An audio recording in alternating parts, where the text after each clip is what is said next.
Amém? Salmo 139, versículo de número 1 diz assim, a Bíblia Sagrada: Senhor, Tu me sondas e me conheces, sabes quando me assento e quando me levanto, e de longe penetra os meus pensamentos, esquadrinhas o meu andar e o meu deitar, e conhece todos os meus caminhos. Ainda a palavra não chegou à língua, e Tu, Senhor, já conheces todas elas.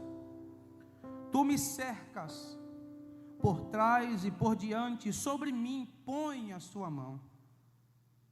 Tal conhecimento é maravilhoso demais para mim, e sobre modo elevado não posso atingir. Para onde me ausentarei do Teu Espírito? Ou para onde fugirei da Tua face? Se subo aos céus, lá estás.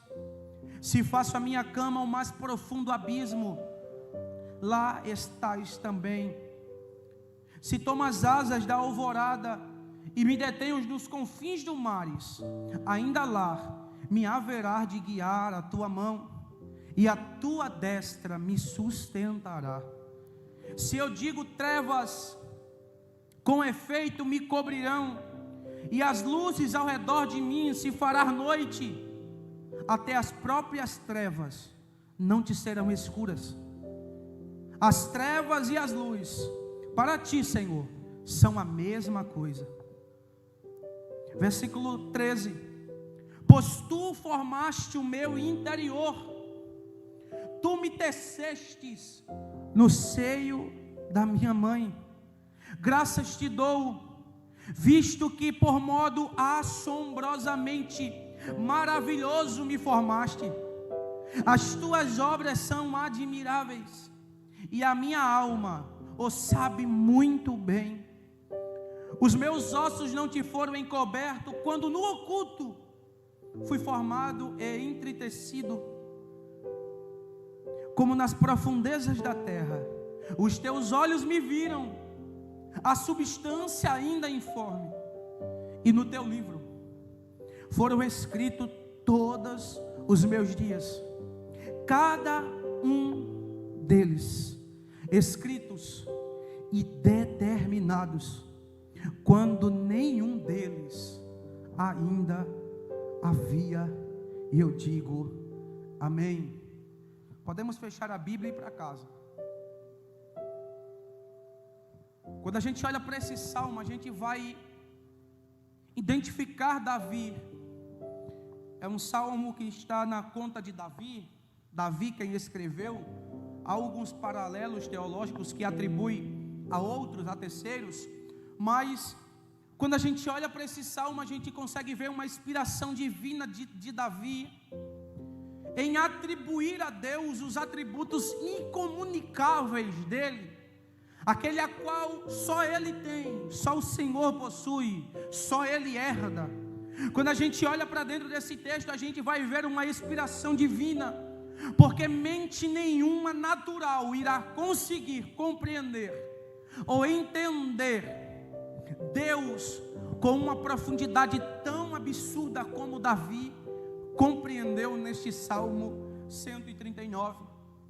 Davi vai dividir e vai falar sobre 3 atributos incomunicáveis de Deus, que são a sua onisciência, no verso do 1 até o verso 6, e depois ele irá falar sobre a sua onipotência, do verso 7 ao verso 12, e depois da sua onipresença, do verso 7 ao 12, e do verso 13 ele vai falar da sua onipotência. E são esses 3 atributos aqui que eu gostaria de me deter, irmão, e pincelar para vocês a respeito de um Deus tão grande, de um Deus tão poderoso, de um Deus tão grande, tão infalível, tão imutável. Que responsabilidade hoje tenho? Uma das coisas que a gente precisa entender é que Davi vai atribuir um atributo que ele caracteriza na compreensão humana, Porque para muitos Deus não existe. Para muitos Deus é uma pessoa inexistente, um ser que não existe. Mas os atributos incomunicáveis de Deus, aqueles que Deus não partilhou, e até mesmo aqueles que Deus derramou sobre a vida dos homens, esses atributos só são compreendidos quando a gente ler o verso 1, quando Davi já começa reverenciando a Ele e dizendo: Senhor. É impossível reconhecer Deus sem antes reconhecer a sua soberania, o seu senhorio. O que Davi nos ensina é que quando a nossa compreensão está distante de Deus, é que nós não estamos partilhando do princípio, o reconhecimento de que Ele é Senhor de todas as coisas. Então o verso 1 já é uma grande lição de compreensão a respeito dos atributos do nosso Deus, que são esses que nós iremos partilhar aqui essa noite. Entender Deus, primeiro, é necessário entrar na sua presença, entendendo que Ele é Senhor. E todo aquele a qual nós entendemos que nós somos Senhor, nós reconhecemos que existe algo muito maior nele do que em nós. Só é Senhor das nossas vidas. Alguém só é Senhor quando nós temos o respeito, quando nós temos a compreensão, quando nós temos em nossa mente de que alguém que é Senhor das nossas vidas é maior do que nós. Aqui vai um conselho: quer entender Deus? Comece entendendo que Ele é Senhor. Quer compreender Deus? Comece compreendendo que Ele é Senhor. Quer compreender a grandeza de Deus? Quer entender, irmão, 0,001% de quem é Deus? Comece entendendo que Ele é Senhor da sua vida. E comece colocando Ele, ou melhor, irmão, se posicionando na presença dEle como Senhor de todas as coisas. Irmão, falam por aí que Ele não é, mas a Bíblia não quer provar a sua existência. A Bíblia mostra quem Ele é. Sabe por quê? Porque esse livro é para quem crê. A Bíblia não está preocupada de mostrar que Deus existe ou não. Ela está preocupada de mostrar quem Ele é. Sabe por quê? Porque lendo esta palavra só entende quem reconhece quem Ele é. Lendo esta palavra só reconhece a grandeza de Deus, o poder de Deus, aleluia, a infabilidade de Deus, a sua grandeza, o seu poderio, quando a gente reconhece quem Ele é. Aí as pessoas dizem por aí: a Bíblia é um livro comum, porque não conhece a Deus. A Bíblia é um livro para homens, irmão. A Bíblia é um livro que revela quem Deus é. Então essa Bíblia, esta palavra é para a glória dEle. Então um dos posicionamentos que a gente precisa entender para compreender os atributos de Deus, compreender o caráter de Deus, compreender um pouco, irmão, mas pouco mesmo, de quem Deus é reconhecendo quem Ele é. Quando Davi entra no discurso, quando Davi entra na fala, Davi vai passar e vai falar sobre 2 estágios da nossa vida, que são conotados de tempo. Perceba, verso 1, Davi vai dizer: Senhor, Tu me sondas e me conheces. Então Davi já vai começar elevando o nível e vai aplicar a conotação da onisciência de Deus no saber interior. Quando Davi diz no verso 1 ainda, quando Davi diz: Senhor, Tu me sondas, e sondar é examinar, sondar é conhecer por dentro, sondar é saber o que está dentro, irmão. Então Davi coloca o pensamento de Deus, coloca a onisciência de Deus distante dele, mas também coloca a onisciência de Deus dentro dele. E isso é uma das coisas que a gente precisa entender. Sabe por quê? Porque a gente pensa que a onisciência de Deus está guardada em Deus. Não, está desaguada em nós que não percebemos. O cuidado de Deus está desaguado em nós. Por quê? Porque os atributos de Deus revelam quem Ele é. É algo que foi dado somente a Deus. Deus não comunicou isso ao homem. A onisciência o homem não tem, mas Deus tem. E quando a gente olha para esse texto, Davi já começa, irmão, na profundidade. E ele vai dizer, irmão, que a onisciência de Deus nos traz segurança. A onisciência do Senhor nos traz segurança. Olha para o texto, verso 1: Senhor, tu me sondas. Sondar é conhecer, irmão, é conhecer o que passa. E Davi atribui a onisciência de Deus ao conhecer presente, ao tempo presente, porque sondar é conhecer dentro. Então Davi exalta a Deus, dizendo: Deus, o Senhor é onisciente, e o Senhor, mesmo estando longe de mim, o Senhor sabe o que passa dentro de mim. É isso que Davi quer dizer, irmão. Senhor, tu me sondas. Agora perceba, irmão, que existe um vocábulo aqui que me chama a atenção. Sabe por quê? Porque Davi vai separar de sondar e conhecer. Sondar, como eu falei, é examinar dentro. Conhecer aqui está totalmente ligado, irmão. Está totalmente ligado a algo que está ligado ao ser futuro. Senhor, tu me sondas, tu me conheces, Senhor, presentemente. Mas a sua onisciência não está limitada ao meu hoje, Senhor. Tu me conheces também. Tu sabe o que vai acontecer amanhã.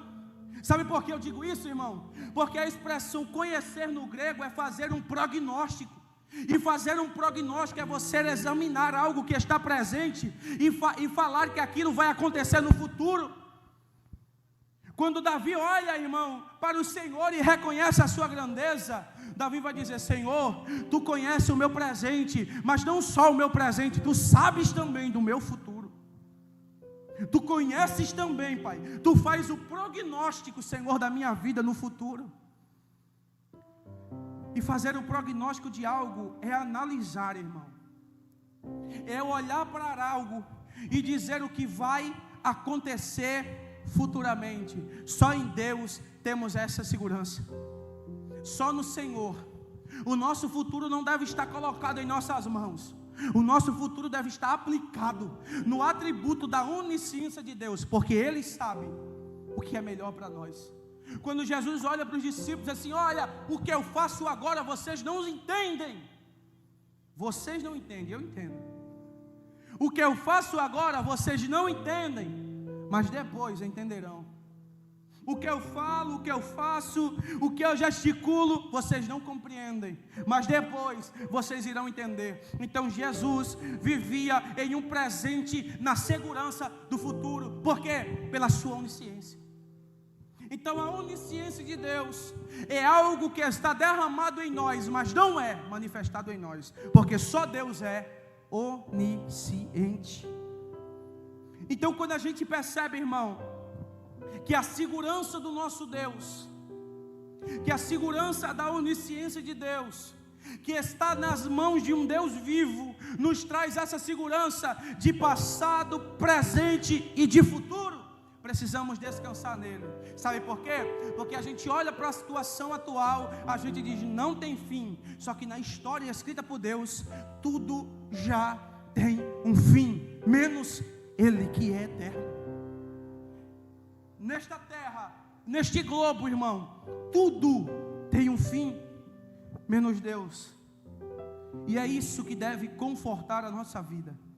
É isso que deve nos dar a segurança, porque a onisciência de Deus nos traz essa segurança, do conhecimento de Deus, irmão, do saber de Deus, tanto do presente como também do futuro. É fazer o prognóstico da nossa vida, irmão. E fazer o prognóstico é dar um diagnóstico futuro. Quando a gente vai para uma consulta médica e o médico diz: você só tem, um exemplo, 3 meses de vida. O médico fez um prognóstico, e desse prognóstico ele deu um diagnóstico, mas o único diagnóstico seguro feito pelo em autonomia de fazer um prognóstico é Deus. Quando a gente olha para a Bíblia, as pessoas dizem: Lázaro morreu. Jesus disse: morreu não, só dorme.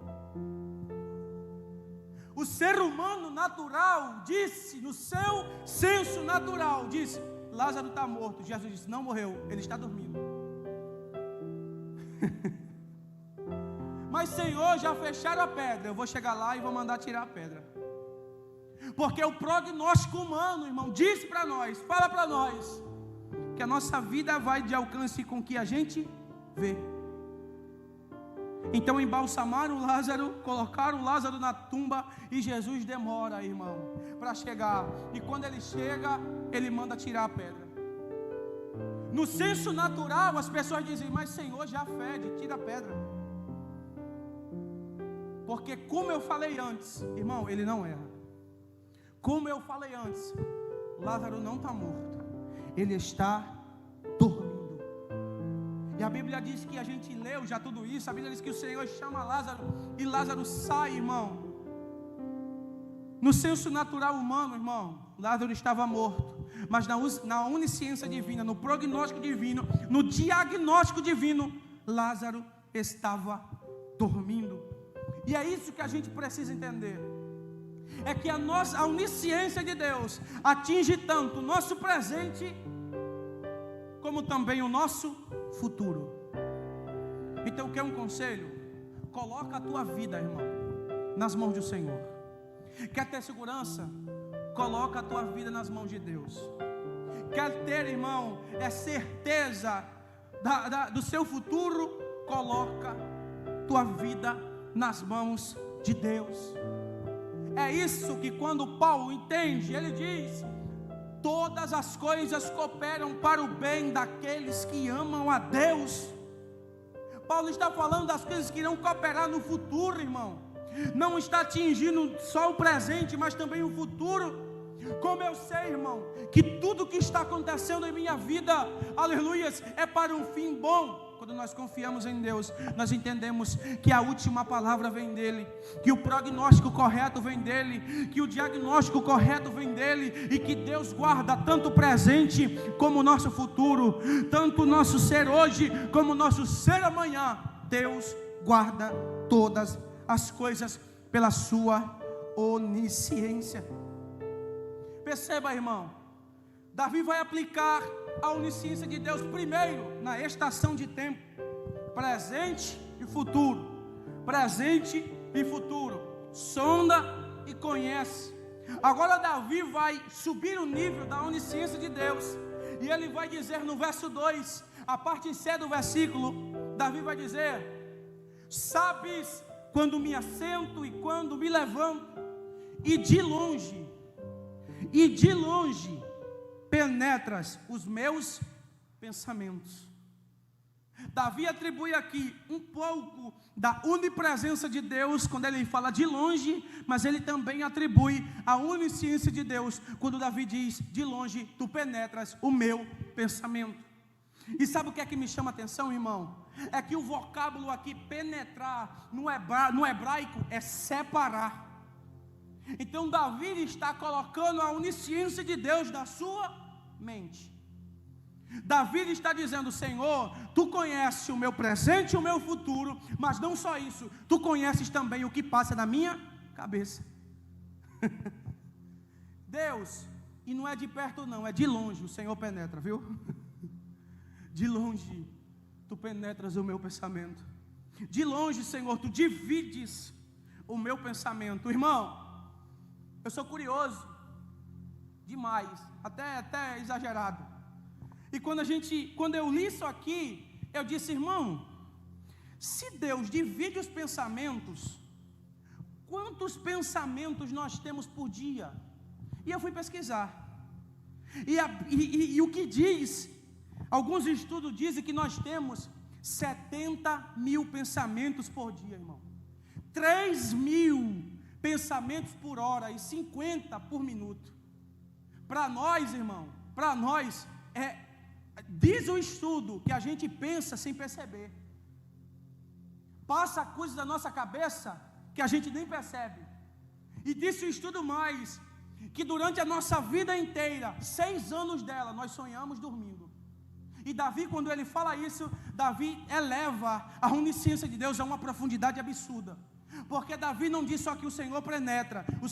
Davi diz aqui que o Senhor divide. Irmão, é 70 mil pensamentos por dia. Deus divide todos eles. Deus divide todos eles. 70 mil por dia, 3 mil por hora, 50 por minuto. E não tem um pensamento que Deus não capite. Não tem um pensamento que Deus não veja. Ele não só vê, Ele separa, irmão, todos eles. A primeira colocação de Davi a respeito da onisciência de Deus está relacionada ao tempo. Sabes presente, conheces futuro. Davi traz a onisciência de Deus e coloca a onisciência de Deus aonde? Na sua mente. E tem algo, irmão, muito interessante, porque se a gente olhar para o tamanho da grandeza desse Deus, se a gente olhar que nós temos, irmão, 70 mil pensamentos por dia, a gente olha e Davi diz que o Senhor contempla todos eles. Então, irmão, não é algo simples, não é algo que o homem tem, só Deus pode fazer isso. Irmão, deixa eu dizer uma coisa. Às vezes nós olhamos e dizemos assim: somos incompreendidos, ninguém me entende. Já ouviram isso? Ninguém me compreende. Irmão, existe alguém que te compreende. O problema é que você não reconhece aquele que te compreende de verdade. Existe alguém lá no céu que de longe, Davi diz, compreende você. O problema é que você não quer reconhecer que Ele te compreende. O problema é que você não quer entender que Deus te compreende. O problema é que você não quer, irmão, reconhecer que o Senhor, Ele é onisciente e que Ele sabe de todas as coisas. Ó, irmão, quando a gente olha para dentro disso, quando a gente olha para a onisciência de Deus, a gente vai se comunicar com ela e vai estabelecer em nós uma segurança em nossa vida. Davi atribui a onisciência de Deus ao tempo, ao presente e ao futuro. Atribui a onisciência de Deus à mente, ao saber do pensamento, e vai atribuir a onisciência de Deus na oração. Está no texto, irmão. Quando a gente olha para dentro da Bíblia, a gente vai ver no verso 4, Davi olhando para Deus e dizendo: Senhor, a palavra ainda não chegou na minha língua, Senhor, mas Tu já conheces todas elas. Então, irmão, o nosso conceito de oração precisa mudar quando a gente entender e reconhecer a onisciência de Deus. Irmão, a onisciência de Deus nos traz segurança no falar, nos traz segurança no orar, nos traz segurança no nosso relacionamento. Jesus disse isso, irmão. Mateus 6, verso 8, Jesus disse: não use de vãs repetições como gentios, porque Deus sabe, irmão. Não é o pastor que sabe, não sou eu que sei, não é os irmãos que estão aqui que sabem, Deus sabe. Antes mesmo que a palavra chegue à vossa boca, o Senhor já conhece todas elas. Então nós vemos aqui, primeiro, a segurança de Deus no presente e no futuro.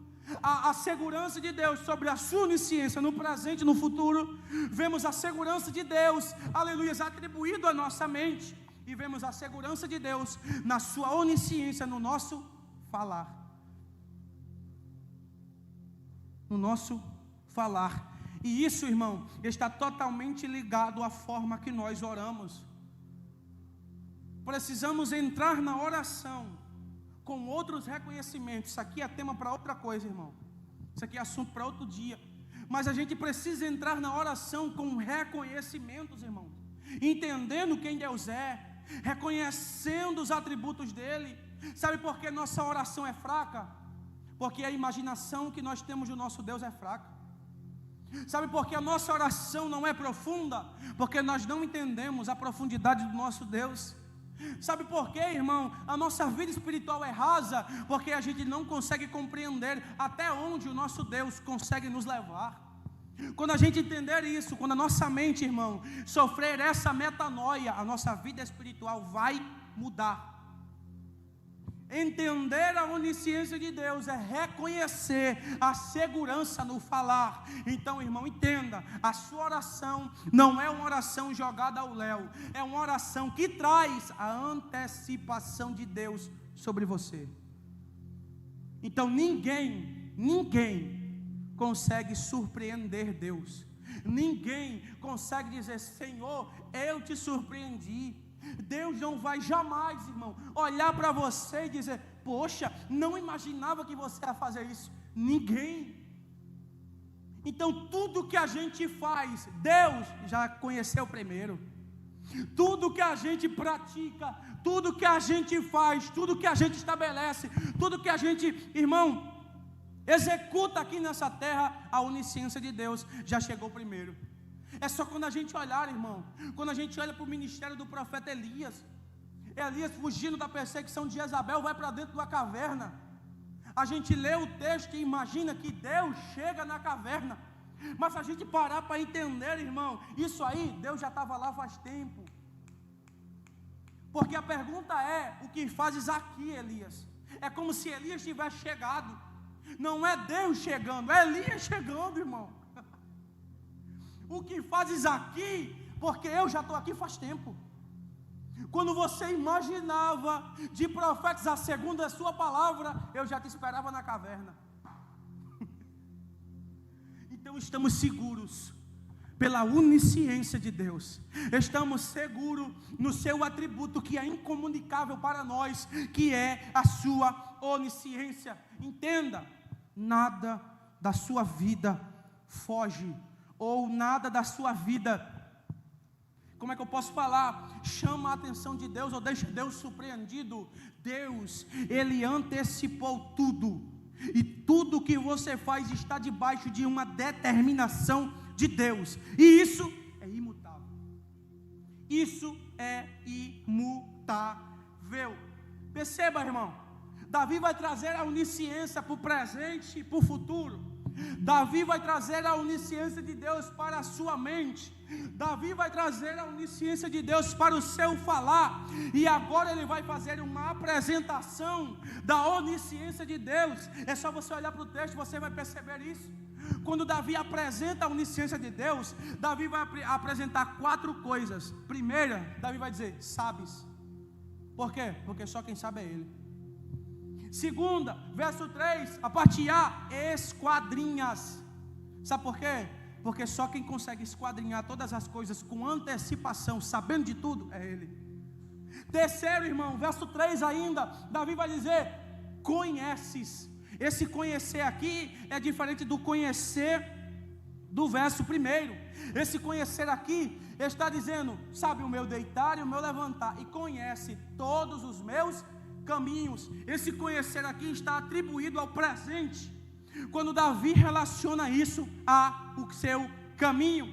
Então a apresentação de Davi sobre a onisciência de Deus é dizer 4 coisas. Primeiro, ele cerca, verso 2. Segundo, ele esquadrinha, verso 3. Terceiro, ele conhece, o verso 3 ainda. E no verso de número 4, essa é a mais poderosa, Davi vai dizer: tu cercas, Senhor. Tu cercas.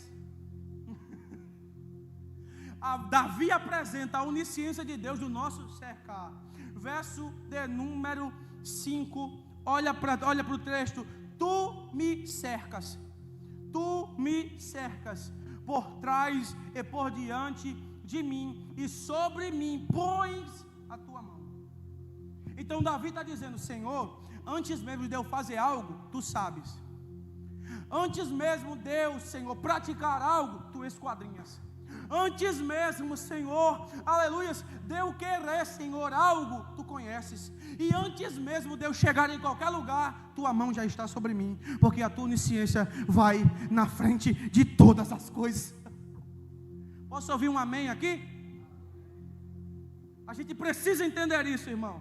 Davi apresenta a onisciência de Deus no saber, no esquadrinhar, no conhecer e no cercar. Agora ele vai atribuir a onisciência de Deus aos fatores cotidianos da nossa vida. Está no texto.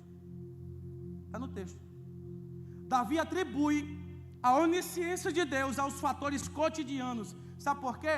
Porque o verso 2 vai dizer: eu assento e levanto. Verso 3 ele vai dizer: ando e deito. Verso 3 ainda vai dizer: todos os meus caminhos. Sabe por quê? Assentar e levantar é coisa rotineira do dia, é ou não é?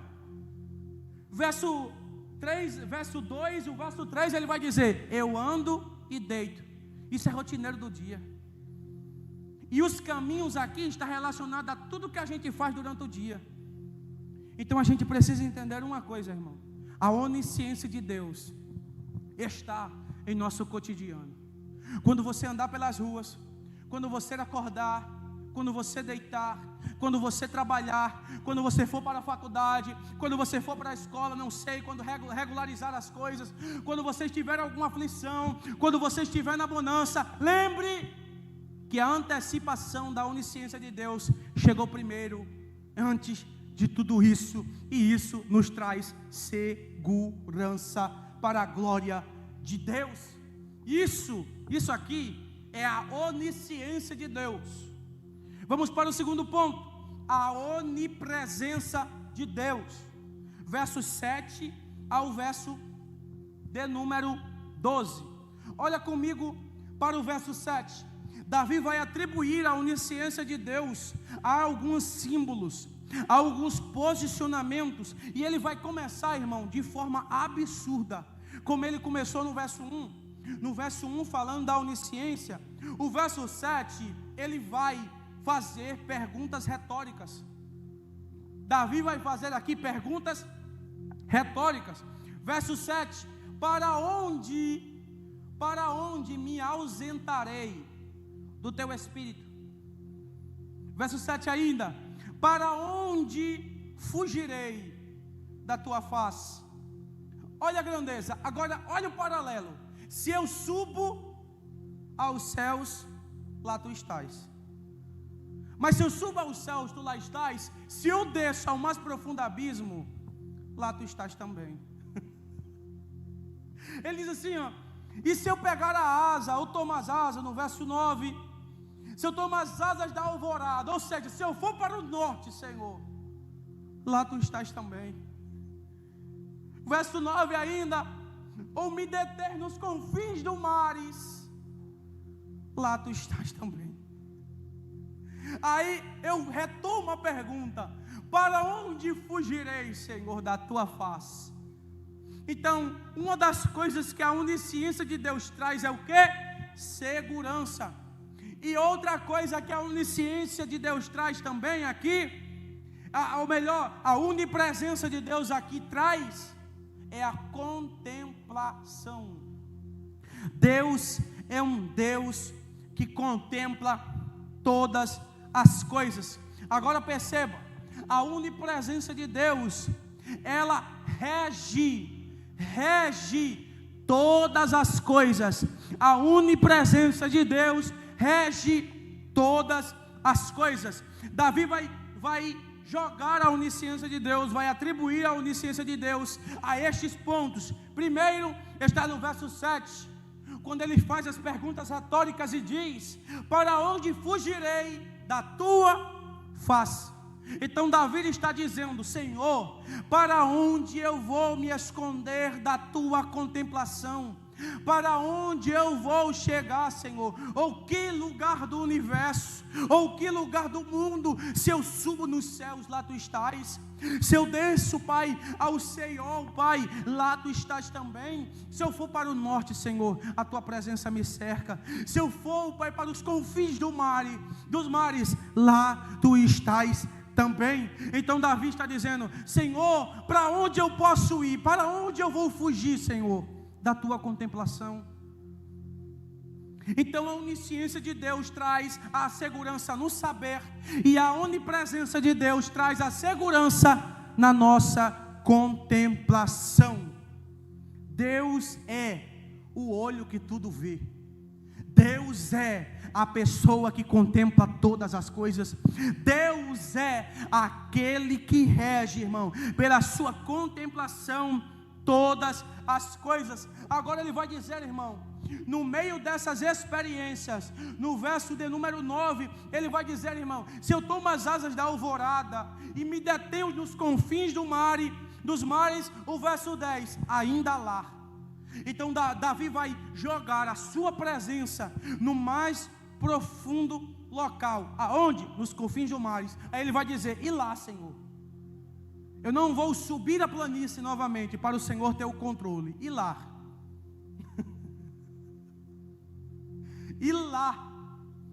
E lá, Senhor? Olha o que ele diz: e lá me haverá de guiar a tua mão. Irmão, quem perde o controle é a gente. Quem foge do senso natural das coisas somos nós. Davi disse: se eu subir ao céu, tu lá estás, Senhor. Se eu for no mais profundo abismo, lá tu estás. Se eu for para a alvorada, lá tu estás, Senhor.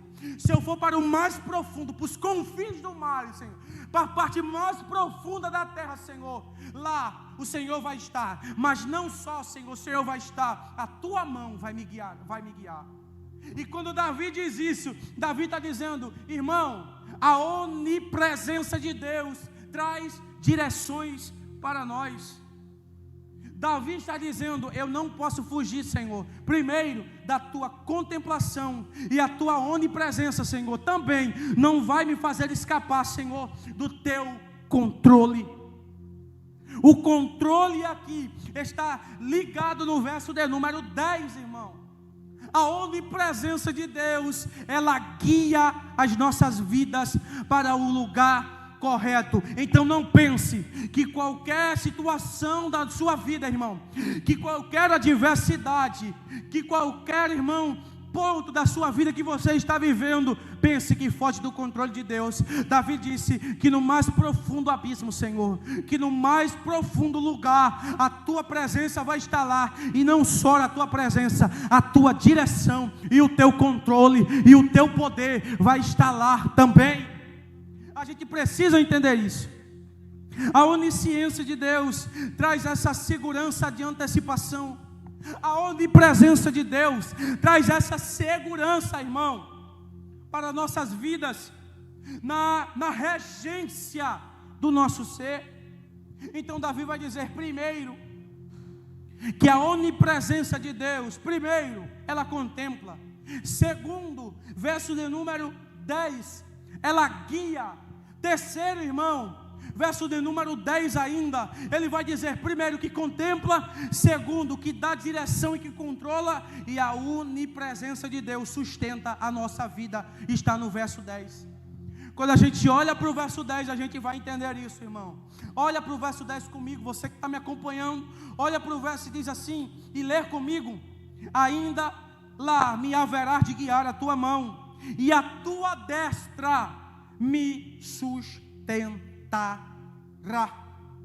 Então Davi vai dizer que a onipresença de Deus, ela primeiro contempla, segundo traz direção, terceiro dá sustentabilidade às nossas vidas. Irmão, quer ser constante? Tenha presença. Quer ser guiado? Tenha presença. Quer ser regido? Tenha presença. Quer ser contemplado? Tenha presença. Contemplado de contemplação, tá? Tenha a presença de Deus. Agora olha, irmão, aqui para o verso de número 12, quando Davi vai fazer um paralelo, irmão, entre as trevas e as luzes. E ele vai dizer no verso 12, e mesmo assim, Senhor, se as luzes se transformarem em trevas, e mesmo assim, no verso 12, as próprias trevas não te serão escuras, e as trevas e a luz para ti são as mesmas coisas. Então a gente entende primeiro que a onipresença de Deus traz contemplação, segundo traz direção, terceiro traz sustentabilidade e quarto traz esclarecimento. Então a sua vida, irmão, a sua vida não é uma vida oculta. A sua vida não é uma vida incompreendida. A sua vida não é uma vida que está fora da contemplação divina. A primeira coisa, irmão, para a gente reconhecer tudo isso, é entender aquilo que eu falei no início. é entender que o nosso Deus, Ele é Senhor de tudo e de todos. Entendendo isso, a gente vai entender que a nossa vida está debaixo de uma contemplação, está debaixo de uma direção, está debaixo de uma sustentabilidade e está debaixo de um esclarecimento. Então a presença de Deus, que está em todos os lugares, a onipresença de Deus, que está em todos os lugares, nos traz contemplação, nos traz direção, sustentabilidade e esclarecimento. Agora vai para algo que está muito polêmico nos dias atuais: a onipotência de Deus, né? A gente tem um desgosto de ver alguns vídeos aí, né, irmão? De pessoas atribuindo e diminuindo Deus, dizendo que Deus não controla tudo, irmão, dizendo que Deus não rege tudo, dizendo que Deus não está no controle de tudo, irmão, só se for o Deus dele. Porque o Deus da Bíblia diz que Ele chega e que Ele controla, porque Ele é Senhor de todas as coisas. Irmão, quer entender a onipotência de Deus? Leia Lucas 1:37. Porque um simples argumento para quem reconhece quem Deus é, basta. Maria estava atribulada, irmão. Maria estava ali angustiada, e o anjo olha para ela, o anjo Gabriel diz assim: mulher, como é que vai ser isso? O anjo diz: mulher, para Deus nada é impossível. Então, esse resumo do poderio de Deus, da sua onipotência, basta para quem reconhece quem Ele é. Então a gente, irmão, olha para dentro desse texto, a gente começa a ver o verso 13, quando o salmista vai atribuir, irmão, atributos sobre a onipotência de Deus, vai atribuir pontos sobre a onipotência de Deus, e ele vai dizer no verso de número 13: pois tu, Senhor, me formastes. Verso 13: pois tu, Senhor, formastes o meu interior, tu me teceste no seio da minha mãe. Quando Davi compreende isso, Davi vai entrar no verso 14, no senso de adoração. Ele vai dizer: graças te dou, Senhor, graças te dou, visto que por modo assombrosamente maravilhoso me formastes. O verso 15 vai dizer: os meus ossos não te foram encobertos, Senhor. A tua onipresença estava lá, Senhor, na contemplação. A tua onipresença estava lá, Senhor, na contemplação. E ele vai dizer: os teus ossos não foram encobertos, quando no oculto fui formado. Formado. Irmão, a expressão formar aqui dá a ideia de construir, é ligar membros, ligar pontos. Davi está dizendo: Senhor, o Senhor tem todo o poder, o Senhor tem a onipotência, Senhor. O Senhor tem esse atributo que é teu, Pai. Por quê? Porque quando, Pai, eu estava no ventre da minha mãe, Senhor, no seio, o seio aqui não é o seio de amamentação, é o seio do útero, tá? Davi está dizendo: quando eu estava no útero da minha mãe, Senhor, os meus ossos não te foram encobertos. Quando eu estava, Senhor, no seio da minha mãe, Pai, quando eu estava no seio da minha mãe, Pai, os meus ossos não te foram encobertos. E ele diz: quando no oculto fui formado. Então Davi joga o ponto de uma criança já formada, e ele vai dizer, ele vai voltar este ponto e vai dizer: porque tu formastes, eu não me formei, Senhor, eu não fui gerado automaticamente, tu me formou. Tu me formou, tu me construiu, tu, Pai, tu me construiu. Aí Davi vai dizer ainda no verso de número 15: fui formado e entretecido. A expressão entretecido no grego, ou teceste, em algumas versões é costurar.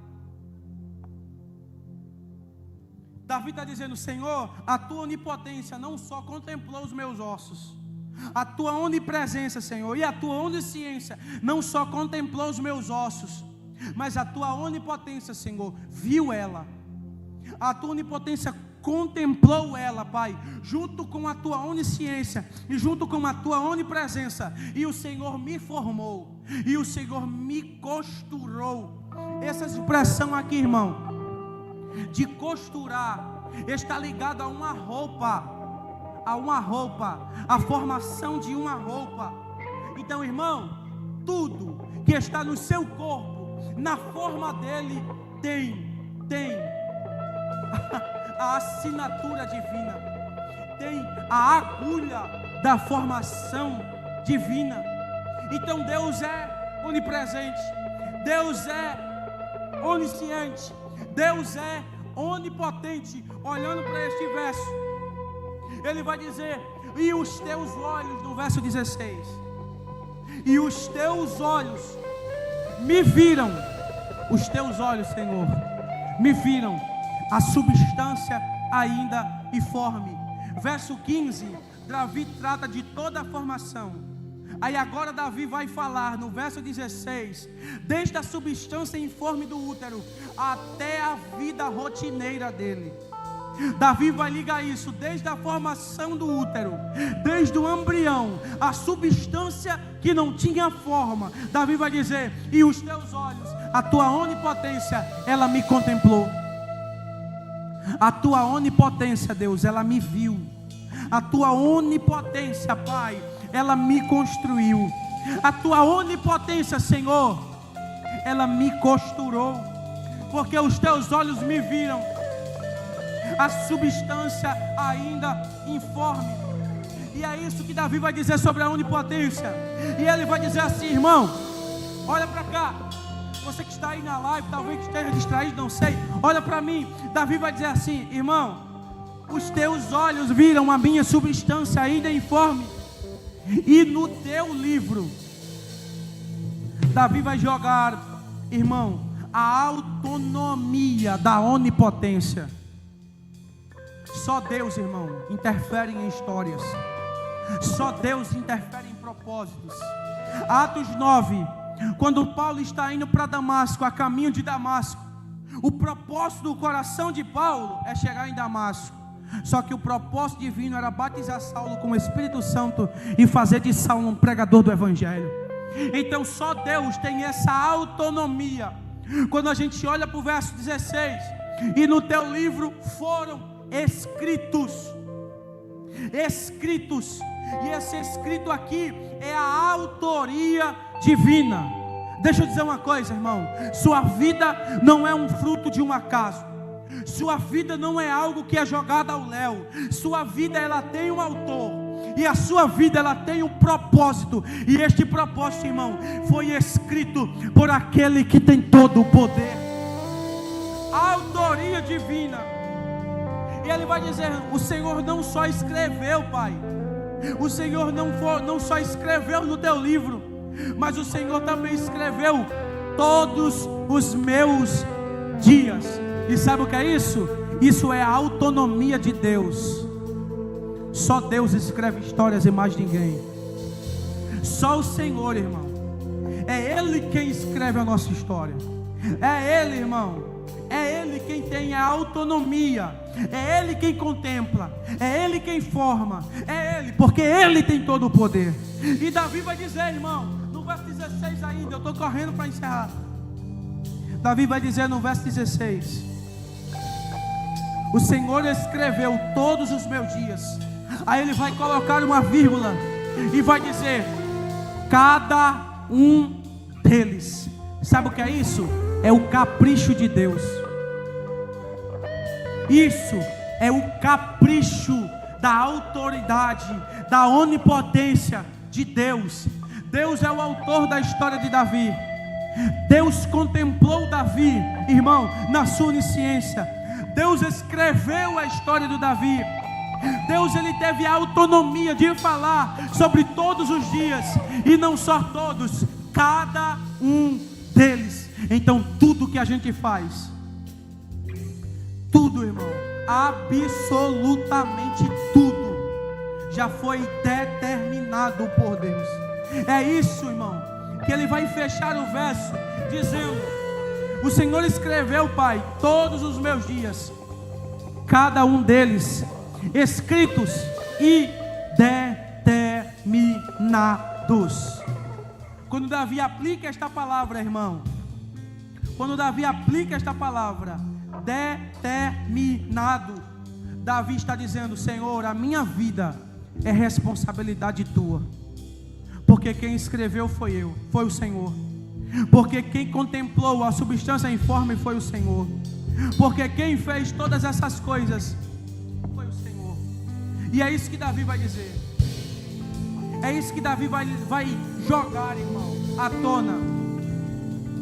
Davi vai dizer que Deus, Ele contempla, que Deus, Ele escreve, que Deus, Ele constrói, que Deus costura, que os dias de Davi têm a autonomia do autor, tem o capricho do autor, tem a responsabilidade do autor e tem a singularidade do autor.